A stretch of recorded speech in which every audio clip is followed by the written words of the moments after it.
Hello everybody, good morning and welcome to the United Stand. I'm in the studio and it's the latest Manchester United news, and finally we do have some updates on the sale of Manchester United, and let's hope in the next few hours and couple of days we'll get even more in this interim period between the win against Brentford last night and of course Everton on Saturday. But let's delve straight into it. We've also got a big update from Ten Hag on Anthony Martial's situation and how precarious it is and why he may not be starting against Everton. But first of all, we'll also be talking about De Gea. Let's talk about this update from The Telegraph. They're saying that the Glazer family are planning to delve deeper into offers for Manchester United as they invite the leading bid contenders for negotiations in the coming days. Fears the controversial owners may now be planning to retain overall control have been raised. However, sources within Manchester United insist the Glazers remain open-minded and will continue pursuing all available options.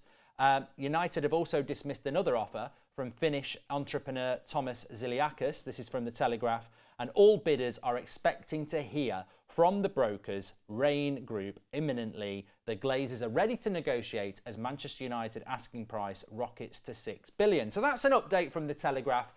In many ways, it's not an update, but in many updates it is. And I think we're going to get more over the next couple of days.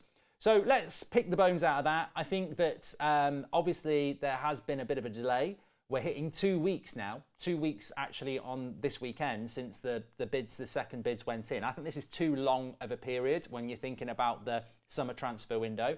But look, apparently the Glazers want to delve deeper into these bids. What does that mean? They still want $6 billion. Can that be achievable? Are they looking to stay at the club? I don't think so, but I think it's still out there.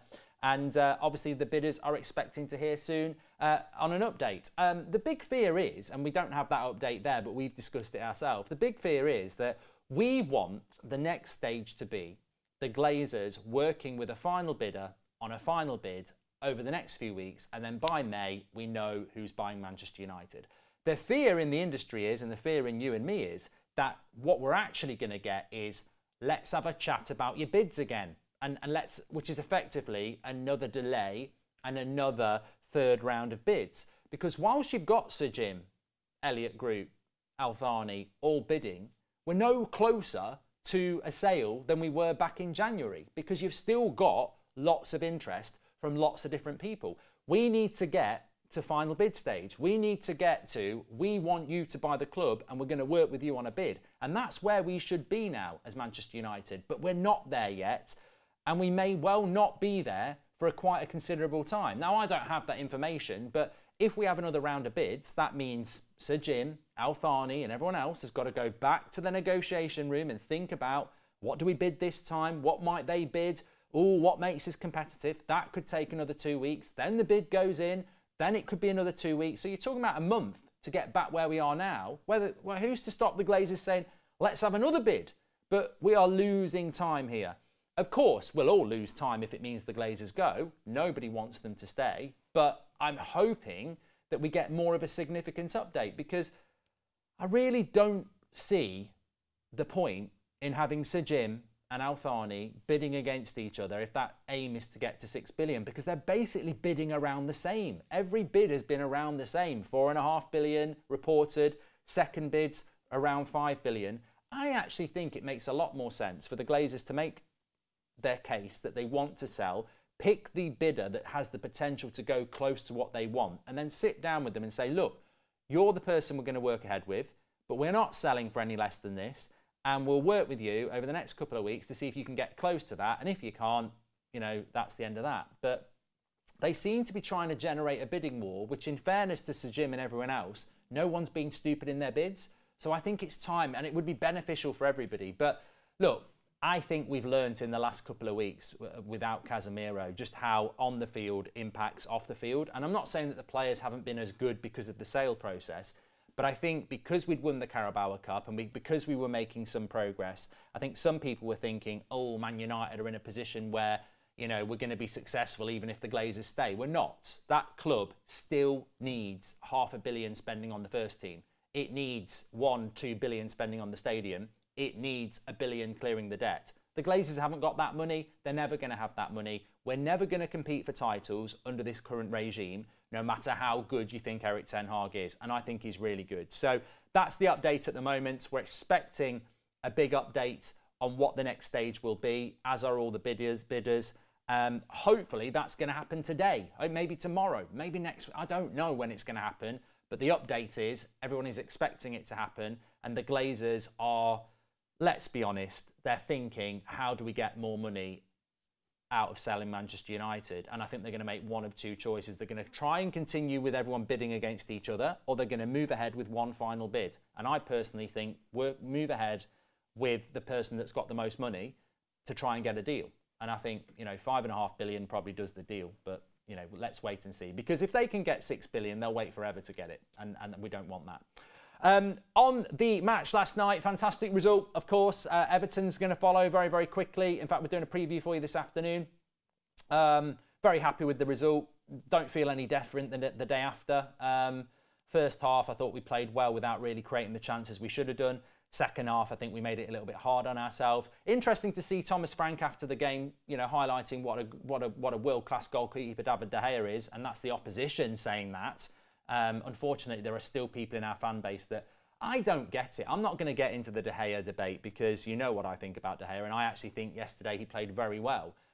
If David Raya is going to be his replacement, I didn't see anything in David Raya that makes me think he's better than David De Gea. And I haven't, you know, he's a good goalkeeper, but he wasn't outstanding, and I don't think he's been outstandingly better than De Gea this season. But I don't want to get into that debate. The point for me is we're trying to get top four, we're trying to win another trophy, and we ain't going to put Butland or Heaton in goal. We're going to play De Gea. So I just think, let's see what happens in the summer. Maybe maybe Ten Hag has got a trump card that nobody, and I'll say this openly, maybe Ten Hag has got a trump card and De Gea knows it, and in the summer they're just going to part ways, but they don't want to say anything now because they don't want to disrupt the season. Maybe that's going to happen, and if it does happen, I'll trust the manager, and that'll be that. I've heard people saying, oh, I love it if we get a new goalkeeper. I'll be watching Goldbridge tears. Look, there will be tears about David De Gea leaving the club, but if Ten Hag decides we need to change the goalkeeper, I will back the manager and I will back the new keeper. But for now, that could happen in the summer, by the way, because if you were going to do that, you wouldn't let the press know now because it could disrupt the season. I don't think it will happen, but it could happen. But for now, I just think we need to get behind him. I just think this constant analysis of David De Gea by Man United fans is just actually potentially, and probably is, just disrupting the situation that we're in. We need to get behind the team. We weren't great last night, but we won. Interestingly, on Anthony Martial, Erik ten Hag spoke after the game. What did he say after the game? He said that the reason Anthony Martial is not starting games at the moment is he doesn't have the match fitness to do it. So that's why Anthony Martial is not starting games. He's not got the match fitness at the moment. So, and match, you know, he has been training with the first team for over a month, by the way, you know, literally properly training. So this match fitness thing, I think this is actually about not like recovering from an injury because he's been training for a long time. I think it's actual match sharpness. So Ten Hag doesn't feel that Martial's got the match sharpness at the moment to start, which probably is a bit of a hint that he might not start him against Everton. Having said that, you look at traditional history in relation to football and players coming back from injury, and I'm thinking about years ago when Rooney came back from an injury. Maybe he'd get half an hour here, half an hour there, and then he'll start. Even under Ten Hag, I look at some players that have come back from injury, it might be half an hour here. You know, I think Martial could start against Everton. I think at the end of the day, if you're looking for match sharpness, you've seen 2 half-an-hour cameos in the second half. How about an hour starting the game? There are ways that you can bring people back and give them match sharpness, and I think the next step surely is to start Anthony Martial, and I think you can do that obviously against Everton. So hopefully we'll see him. But I think we're a better team with Rashford off the left, and I think we're a better team with Martial down the middle. And can I just say, there's been a lot spoken about Weghorst, hasn't there? But the bottom line is we're better without Weghorst. Now, if he wants to come off the bench and give us something in the last 20 minutes that we need, fantastic. But we need to. Even if Martial was to get injured again, I think you'd be better off with Marcus Rashford as the makeshift number 9 and bringing Sancho or Pellistri in. I do think that the Weghorst thing needs to stop. I prefer Marcus from the left, but we're better with Rashford down the middle than we are Weghorst because the centre-backs of the opposition are worried about movement, and they're not with Weghorst, as we saw against Newcastle. Anyway, smash a like on the video, a quick morning update. Smash a like on the video. We'll be live if there's any big breaking news today. We've got the preview as well. 8 o'clock show live tonight with myself as well. Take care, everyone. Don't have a good day. Have a great day.